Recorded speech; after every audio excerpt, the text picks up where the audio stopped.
7:06 on CJAD 800. Welcome to today's Entrepreneur, a program about the entrepreneurial spirit that drives Quebec business. My name is Dan Delmar, along with Fuller Landau's Josh Miller. How are you, Josh? Excellent. Great. And this evening, it's another one of our specials that I think are going to be really handy for business owners in Montreal. And this evening, we're focusing on transitions. And it's going to be two different types of transitions. One is, in our first half hour, we're going to talk with Sam Fayer, Atelier Ferland. And he's going to talk about, hey, look for a business, found a business, bought a business, trials and tribulations. Should be very interesting. The second half hour is C&amp Textiles, where father and son will say, hey, transitioning a business from one to the other, let's see what works, what didn't work, and what we can learn from that. So let's begin by welcoming Sam Fayer of Atelier Ferland. Welcome to CJD, Sam. Thanks for having me. So usually we ask you off the top, very simply, tell us about Atelier Ferland and about what you do for a living. So Atelier Ferland was founded in 1979, and it started off in some person's back garage to turn out into an 85,000 square foot fabrication facility, turnkey. So we'll start by purchasing raw materials, machine it, weld it, fabricate it, sandblast it, do all kind of mechanical assembly, electrical assembly, and hydraulic assembly. So that's basically what we do. We cater to sectors like mining, hydroelectricity, engineering firms, pulp and paper, tissue side, transport, and others. Now, when did you bought this business? You didn't start in 1979. No, I didn't. I started in Far 2009. too young for that. Started in 2000, you said. 2009, yeah. How did you find this business? Well, it's like anything. I came from Asia. I spent the better part of a decade buying and selling into the Orient and vice versa. And after a bout with illness, I took some time off, and then I had approached Mike Newton from Ferland to see what businesses were out there. And there was one requisite that I wanted to live outside of Montreal and into the country. Mm-hmm. And a few companies were presented, and Atelier Ferland came up. And I remember going to visit it the first time, and I think one of Mike's colleagues came up, and we visited, and as soon as he walked out, he said, "My God, we're never buying this business." And I thought to myself, that's where you're wrong. This is the one we're going to take. Did you have any experience in this kind of machine-type shop before? Nothing. I didn't even know what it was. So what are your first steps? You go in, you find this business. What are your first kind of your own due diligence steps before you even decide you really want to? I think the first thing that I would look for as a businessman is a bankable deal. Anything that has high asset value where I could leverage in and expose myself to a minimum. And Ferland fitted that perfectly. And the next step that I would look at is to see what do they do, what sectors that it could cater, and what sectors the company currently not catering to. And after that happened, I think that we probably signed an LOI within maybe 3 weeks of visiting for the first time. But you had been looking for a long time before you actually found Atelier Ferland? Probably 12 to 18 months. And when was it? Now let's get in a little bit, because there's a lot of people involved when you're in an acquisition process. Oh, there certainly is. From the vendor to the professionals around you to the employees in the place. Maybe we can kind of touch one at a time. How was it dealing with, let's say, the vendor? I think the first thing that people should remember from an acquisition, it's still a human you're talking to. You got to remember, you got to put the professionals, the brokers aside, all those people aside, and first understand the person that you're dealing with, and if there's even a deal to be made. I mean, that's the first step. With the previous owner, I was convinced that this was someone who wanted to get out for whichever reason, and I was able to put a package together with him that worked for him and worked for me. Secondly, you have the professionals inside that have to give you the information that you're able to use in order to evaluate whether the risk ratio is, if it makes sense for you. Mm-hmm. And you have to trust your professionals too, that obviously they're not only there to bill you, but also in your best interest. And third of all, in my case, this was different than the other ones I'd done in the past. I was in rural Quebec, right. And there's not an Anglophone that's going to come all of a sudden and tell them how things are. So that was probably the biggest challenge of all. But once that they saw, once the takeover was over, the transition was finished, they saw that the effort was there, and it takes them some time to be able to trust you and want to follow you. Now, how long from the time you decided that, hey, this was a business that you wanted to get into until you actually closed the deal? Was it a very long process? I would say no. I mean, a typical deal is probably 4 to 6 months, and we closed it in about 6 months. So everything went pretty smoothly. Were you scared that you were entering a domain that you didn't know, or did you feel, as many on the show have felt, that an entrepreneur is an entrepreneur and you can make it work? I don't know how the others feel, but I had no issues with it whatsoever. I mean, I had no clue that even the different types of materials and metal existed. I knew there was a business there. I knew there was an ability to turn this, to make money with it, and to get on the road with it. I mean, you've eventually got to sell it. And if you have a good team around you, a good structure around you, it should allow you to limit the amount of time that you have to spend in the factory and more time on the road. And the next step is to build a strong sales team and grow the business. How much time of your due diligence did you spend actually learning the functions and the people, the key people of the company? Nothing. I spent more time learning the people. I spent more time putting a team around me that would be able to bring me the information that I needed. Let's be honest, I'm not going to become a machinist overnight, and I probably never will. I won't become a welder either. But I have the people around me that are able to help me to determine whether I want something or I don't. And like in any business, if you don't have the right personnel, the right team behind you, you're not going anywhere. Did these people already exist internally, or did you have to find from out the outside? That's a very good question. I brought them from the outside. I think that when you have a certain way of working with the same owner for so many years, they're going to be very hesitant when the new guy comes in. I brought immediately a 25-year mechanical engineer with me, and he started practically within a few weeks from when I bought it. And when I was able to evaluate whether there was more of an interest to go into more complex parts than what we were actually doing. I mean, you have to understand what Atelier Ferland does. We don't make shelves. We make very complex tooling, heavy, from 1 ton to 15, 20 tons, for all types of different sectors.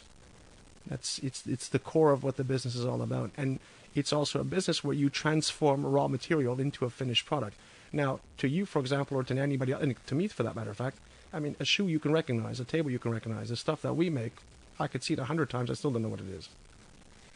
And let's come back to the people within Atelier Ferland, the employees, the line workers, the machinists themselves.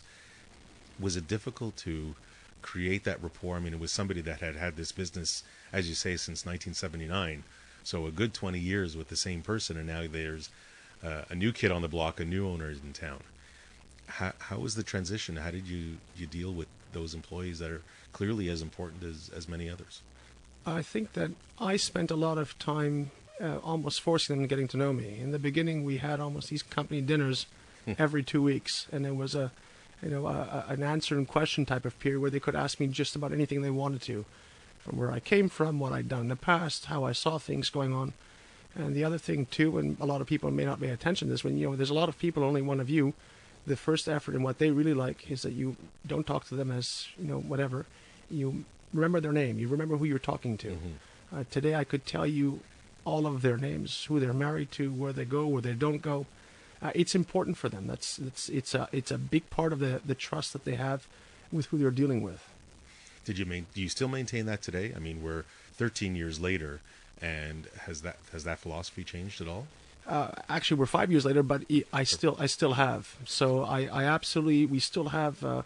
Most companies obviously do Christmas parties. We do summer barbecues. We do all types of different events where I try and keep them all together. That family spirit for them, and for me actually, kind of works with them. Today's Entrepreneur on CJAD. It's our special on business transition, and our guest for the first part of this hour is Sam Fayer of Atelier Ferland, and we'll have the Augers coming up after the 7:30 news from C&amp Textiles. For professional advice with a personal touch, consult Fuller Landau, Chartered Accountants and Business Advisors. Click on flmontreal.com. 7:18 on today's Entrepreneur, inspiring stories from outstanding business people. Welcome back. My name is Dan Delmar, along with Fuller Landau's Josh Miller and Mike Newton as well in studio with us because it's our special on business transition. And our guest for the first half hour is Sam Fayer of Atelier Ferland.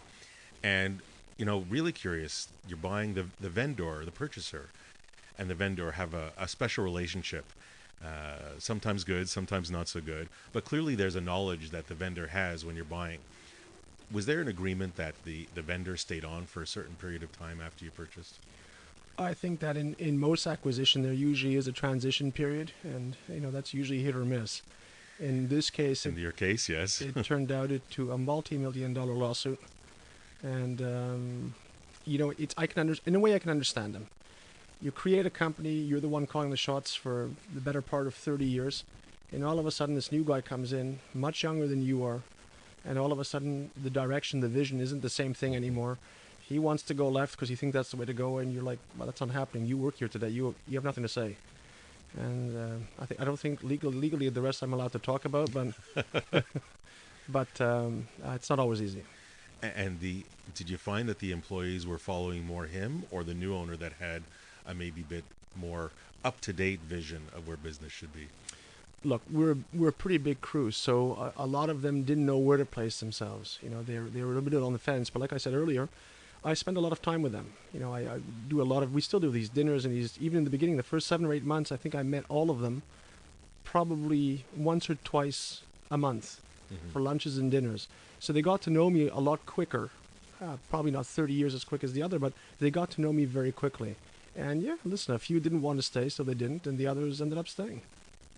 Now, you in any transition, any purchase, you do have a number of professionals that work around you that you have to rely on, that you work closely with, that there has to be a trust factor.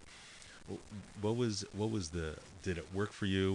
Was it important to have these professionals around you? Is there anything you would have done differently with them? Well, I think I'm kind of fortunate because both professionals that I'm referring to, actually there's 3 of them, my attorneys and my accountant have been with me for a long time, and I have a very good trust. And you know, it was a lot easier for me to be able to talk back and forth to see the reasoning, and their advice was invaluable in making a decision to buy this or not. And I guess I'm going to turn to Mike, since he's been quiet long enough, so we're going to give him a chance to speak. And I turn to Mike, and you've dealt with so many transitions over the years, so many purchases. Do you find that professionals help the cause, delay the cause, put a wrench in it? Where do you usually sit with that thought? Well, there's a couple of things. I think first of all, depending on who you're dealing with, I guess is probably more appropriate than saying the lawyer or the accountant plays a stalling role. There's no doubt that dealing with professionals is, as Sam was saying before, it's kind of hit or miss as well. I mean, there are certainly some people that'll move along the process, that have a business mind, and then you have those that are a little more technically oriented, which I have to say get lost in the paperwork and get lost in the numbers and don't have the ability to see the vision. Sam made reference to one of the guys that went down initially to do some of the due diligence work. And it was funny, he came out and said, there's no way we're buying this. When he came back to the office, he said, if we buy this, I don't know how we're going to finance this. And, Sam and I put our heads together, and Sam came up with a very creative idea that we put in place. But there's no doubt that left to the ordinary mindset, I don't think this deal ever would have gotten done. And I think it's important that the creativity and a proper due diligence, really come into play. So when we come back from the break, we'll talk a little bit more about due diligence and some of the important factors to kind of look at when you're buying into that business. Sam Fayer, our guest from Atelier Ferland on today's Entrepreneur, our business transition special right now at 7:23. For professional advice with a personal touch, consult Fuller Landau, Chartered Accountants and Business Advisors. Click on flmontreal.com. Welcome back. It's our special on business transition. In studio with us is Mike Newton, first of all, from Fuller Landau, and Sam Fayer of Atelier Ferland. Coming up on the show, Josh will talk to Peter and Jonathon Auger of C&amp Textiles. And just before we left, due diligence plays a huge role in any acquisition. So I guess I'm going to turn to Mike, as you lived through a number of these. What are, I guess, some of the more important factors when you're going through due diligence of buying a business? Well, I think being, unfortunately, living the name of accountant doesn't do justice, I guess, when it comes time to do due diligence work. It happens to be one of the better parts of the work that we do. And I think you have to be able to look past the numbers and look past the legalese and everything that comes with it, with the ability to see a potential that's there, whether that's in people, as Sam did, whether it's in a product that has not reached a certain market. Because there's no doubt, I think if you stick to most number crunching processes, most deals wouldn't get done. And certainly when it comes time to put a deal together, you have to be able to find a deal. As Sam said, with his environment, this guy needed to get out. Mm-hmm. He wanted to retire, he wanted to move out, and we knew that from the beginning. So it was, how do we structure a deal that makes sense? And oh, by the way, let's make sure that the numbers make sense as you backfill the scenario. No question. And the numbers do have to kind of back everything up, but there's always those other intangibles. What was the biggest selling point for you, Sam, when you were looking at it, the non-numbers? What was the biggest potential that you saw out of it? Well, there were two things. The first thing was I looked at the company's debt load. And very rarely do you find a company that was stripped clean, didn't owe a penny to the bank. So for anyone wanting to get in to not expose himself, where the risk factor is probably the most critical, you could highly leverage into this business. And I mean, I think Warren Buffett said it the best. It's the best way to get into anything when you don't have to use your own money, which in this case we never used. The second factor is there anything to do with this business? And if so, what's he doing that you can add something to? And if you can determine that, and that makes sense, and Mike and David are able to make sense of the legal and the accounting side, the financial side, well then it's a go. It's a home run. Yeah, I think you have to be able to put to paper a deal that makes sense to everybody, but I first do think you have to have that gut feel, and I think most entrepreneurs are going to have a gut feel as to whether they can make it work or not make it work, and then you kind of, like I said, you kind of backfill. I'm a firm believer that as much as you can, you leave. Not to make harsh to the lawyers, but you want to leave the technical side out until such time as you've come to more or less of an agreement between the parties and saying, okay, we're both interested. We may not be on the same dollar value, but kind of the cocktail approach to an LOI, a letter of intent, that ultimately says, okay, we're in agreement. Now let's hound things out, because really the paperwork should backfill the transaction. It should not be leading the transaction. In many cases, we all get caught up in the paperwork because as professionals, that's what we're taught to do. With the knowledge that you have today, Sam, and looking back 4 or 5 years when you were going through this, is there anything you would have done completely differently? No. I think we did it exactly the way it should have. I mean, I probably would have gone without the lawsuit, but listen, it is what it is sometimes. No question about it. And Mike, is there any, as we near the half hour, is there any one aspect of any business that you would concentrate more on than something else for due diligence? Well, I think a large part of what you have to look at once you get past the initial stages of does this make sense on paper is the people that are involved. I mean, there's very few situations where an entrepreneur sells, and usually in most cases have anywhere from an 18 to a 30-month phase-out period where you want them involved, you want them to be active, you want to learn from them, you want to go on. I have to say, to date, I don't think I've seen one go past 18 months, and very few of them actually go past 12. Unfortunately, in Sam's case, it went to a lawsuit. In most cases, they've thrown each other out long before they get to a lawsuit. And the reality is people are going to make any business. There's no doubt that unless you're pushing a button and all you're doing is making widgets, the people are going to be key. And Sam saw that potential. And I have to say, I've watched Sam for years, and you watch him in the factory work with the people, and you'd think he's known them for 20 years since they were little kids. It's an incredible, I'm going to pump you up a little bit on that one, Sam. For a guy who knew nothing about the industry and knew nothing about the people that were involved, obviously the entrepreneur in you knew what to do regardless of whether you knew what widget you were making. I do want you to know that I'm paying him for this, by the way. This compliment. I'm sure it's a good meal and a nice glass of scotch. And as we approach the end of the half hour, Sam, if I look to you and I say, what would be the one piece of advice you would give today's entrepreneur when thinking about acquiring another business? Advice, I don't know, but I would state a fact that's probably will summarize what we talked about in the last half hour, that I think in life you don't get what you deserve, you get what you negotiate. And as long as you can understand that, then listen, I think the sky's the limit. Excellent. Thank you very much. I think, Dan, just a quick note. There's a lot to deal with transition, of course. People, Mike said it, people absolutely are key number one. Understand the people around you, and you can probably make something happen. More on transition after the break with Peter and Jonathon Auger of C&amp Textiles on today's Entrepreneur at 7:30. For professional advice with a personal touch, consult Fuller Landau, Chartered Accountants and Business Advisors. Click on flmontreal.com. 7:35. Welcome back to today's Entrepreneur, presented by Fuller Landau, a program about the entrepreneurial spirit that drives Quebec business. My name is Dan Delmar, along with Fuller Landau's Josh Miller and Fuller Landau's Mike Newton as well. Both partners are here, and we're doing our special on business transition, and it's only natural that we have a father-son team up next. So welcome back to the program, Peter and Jonathon Auger of C&amp Textiles. Peter and Jonathon, welcome to CJD. Thank you for having us again, Dan. Thank you. So first basic question, tell us, I'm sure a lot of CJD listeners are familiar with C&M, but tell us what you guys do.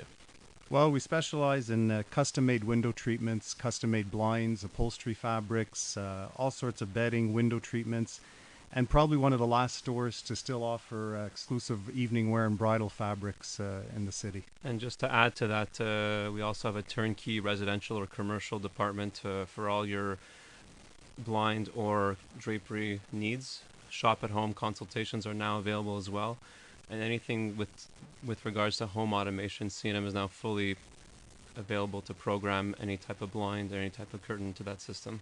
So you guys are already complimenting each other. You're kind of finishing each other's thoughts, but there had to be a starting point. I mean, Peter, was there a first day? Was there a thought that said, you know what, there's got to be a next generation. This business has got to survive another 60 years or however long it's been. What was the first thought in bringing in that next generation? You know, Josh, you always hope that the business will continue and you hope that the next generation will come in, but you also don't want to stop them from doing other things in their professional field. If this is their passion, then they're welcome to come in. If it isn't, then we would just move on. But when I did see the passion in their eyes and I saw that they really loved the business and they treated it with the same respect that we did, then the door was open to them and it was up to them to make their choices. Kind of turn to you, John, and ask you the same question. At what point did you realize, hey, this is kind of what I want to do with my life as opposed to doing something completely different? Well, I've always enjoyed dealing with people, and I've always loved the sales environment, and just watching and growing up in the C&M atmosphere, just like how it's unique from other types of stores or other types of businesses, that the relationships you could develop with your clients, because we're basically helping people with their homes. So you really get to invited into someone's home and you develop a real intimate relationship because you're actually selling something that actually is for them and for their home that they're going to have for a long time.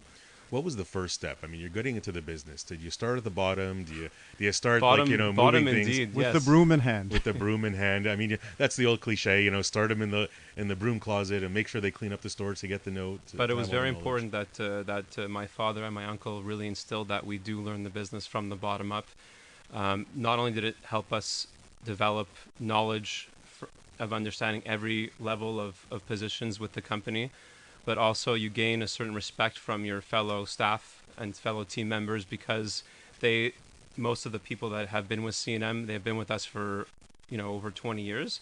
So they've seen the third generation, myself, my cousins, grow up with the company working in those different departments and seeing that we're dedicated. So it helps in a sense that they will have more respect for us when it comes time for us to be the decision makers. Did you ever feel that the employees didn't look at you, that next generation, as having the right knowledge or the right, did they ever look at you and say, oh, okay, he's the kid of the father, I guess I gotta respect them? Not so much. I mean, maybe it wasn't so much that they had to respect us. It was more that my biggest challenge, I think, was that when I started with C&M, I was very young, but when we actually opened one of our stores in Ottawa, I was actually 21. So I was actually put into a position of store owner / manager at that young age. So it was more that I had to prove to my team and to myself that at 21 I could lead a group of designers and a group of salespeople, in a company at my young age, because most people in the business, in the industry, would have had 25 years experience in my position. Did you go out and grab that opportunity, or Peter, did you say, you know what, here's something, try your hand at it? It was more of that, Josh, because Montreal was, shrinking in the sense that there were so many of the next generation coming in. There wasn't room for everybody in one store. So the opportunity for expansion was there, and Ottawa was a good city to go to. And Jonathon volunteered to go on his own, and then Matthew joined him and never came home until recently. So they were, we left it in their hands, and they were really on their own. Peter, you're also second generation, right? The Yes. business was started before you. Yes. Was there a major difference in how the transition from your predecessor, your father or uncle, down to you, as compared to you down to your son and nephews? Not really that much. I mean, my dad saw in me that I had the passion for the business, and he said, look, go to university, go to CEGEP, do your studies. The business is always here. You can have it whenever you want. It's here for you. If you don't want it, we'll just sell it and move on. But then when I called him one day, because in high school I was always in the high 80s average, and then CEGEP I was failing.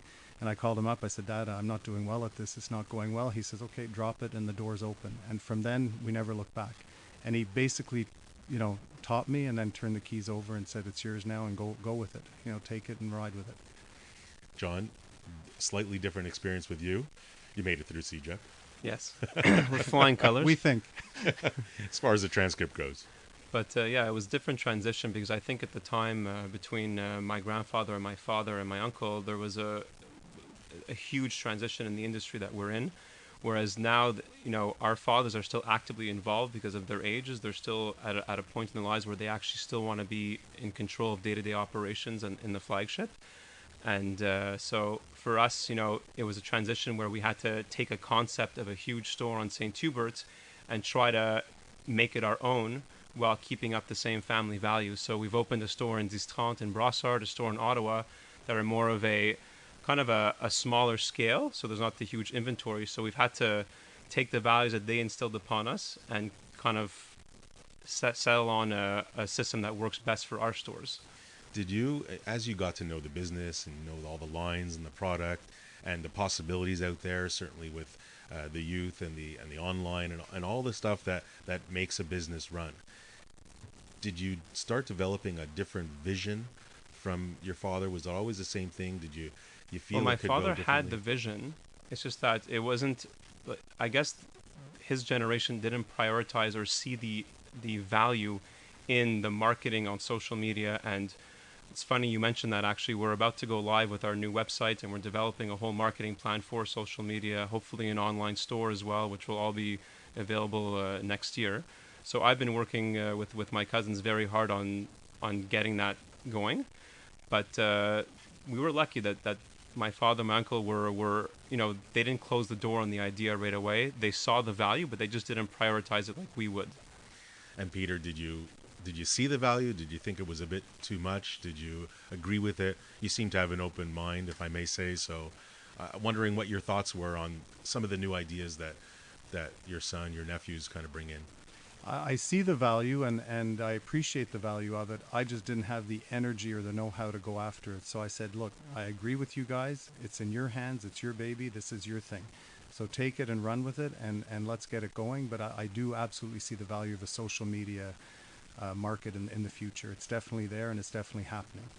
How much carte blanche do you give to the next generation? They've had, I have to say, in 10 years, they've had full carte blanche because the other two stores are basically theirs and they're running them. And I thought I'd be back and forth to Ottawa on a weekly basis. And I think I can count on one hand how many times I've been there. So we basically, I opened it and I worked hard to get it open, but then I left it in their hands and they were doing a good job. So I didn't have to go that often. And John, how much did you rely on your father, your uncle, to get all that knowledge? Did you actually go and ask questions? Heavily, yes. Or would you say, I gotta prove it to them, I gotta do it on my own? No, I mean, we had that sense of we do want to do it on our own, of course, but we were on the phone or even at family dinners, we would always take the conversation aside, my uncle, my dad, and my cousins, and we'd kind of talk about the business because we needed to have questions answered in order to be taken seriously in the new stores. Peter, how long have you been thinking about transition? Because my impression is that you've been thinking about it for a while, perhaps since Jonathon was a little child. Well, I knew that at one point I could only do what I'm doing for so long. And as the kids were getting older, I have 3 kids. My brother had 2 and my sister has a few. And I said, look, everybody's welcome to come in. Whoever would like to come in and loves the business, but you have to show the passion and the know-how and the want of this type of business because it's a very demanding business. Firstly, you're creating, so it's very artistic. So you're basically with each client creating a new portrait. You're doing something new. So every client is a challenge, and you have to be creative. And you're doing this on a daily basis, and you have to have a lot of patience. And you're working with a different character, maybe 7-8 times a day. So when you have to be that type of person that can handle that and be ready to deal with that. Peter and Jonathon Auger of C&amp Textiles joining us this evening on our business transition special. More after the break at 7:45. For professional advice with a personal touch, consult Fuller Landau, Chartered Accountants and Business Advisors. Click on flmontreal.com. 7:48. Welcome back to today's Entrepreneur, inspiring stories from outstanding business people. Dan Delmar and Fuller Landau's Josh Miller. Also with us is Mike Newton as well from Fuller Landau. And the Augers are here from C&amp Textiles, Peter and John. And this is our special on business transition. And I kind of alluded to it earlier, but I'll ask the direct question. 2 different generations, different amounts of time in the business. You guys have a little bit differences in operational management, your philosophies, your strategies? How do you differ? What kind of has been working or not working for each of you respectively? Well, the similarities are for sure what we learned, which are, C&M stands for customer service, quality product, and, price and everything is we've been around for 65 years, so that's why we have a good reputation. But the things that make us different is that in the new stores, Matthew and myself have given the team more of leadership responsibilities. We've learned to, after watching our fathers, work the 65-hour weeks and open and close daily, we've learned to kind of delegate more the responsibilities, even with the day-to-day operations. Most of our team, they handle their own orders from A to Z. So the actual store owners are a lot less involved when it comes down to point of sale or day-to-day operations, which hopefully is going to allow us to continue growth, because the way it's set up in Montreal at our flagship right now works great for them because they have one store to worry about.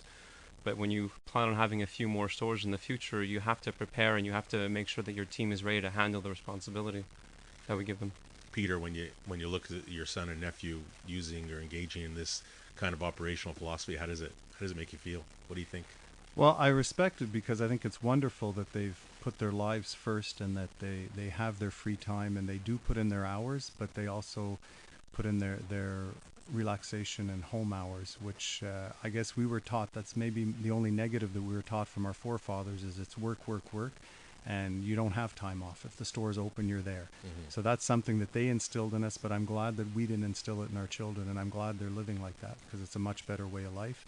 And they've learned how to delegate and how to give it over to their staff to do a better job. A little jealousy downwards instead of upwards. A little bit. But don't you feel that you might want to adjust the way you do things, seeing how your son is doing them?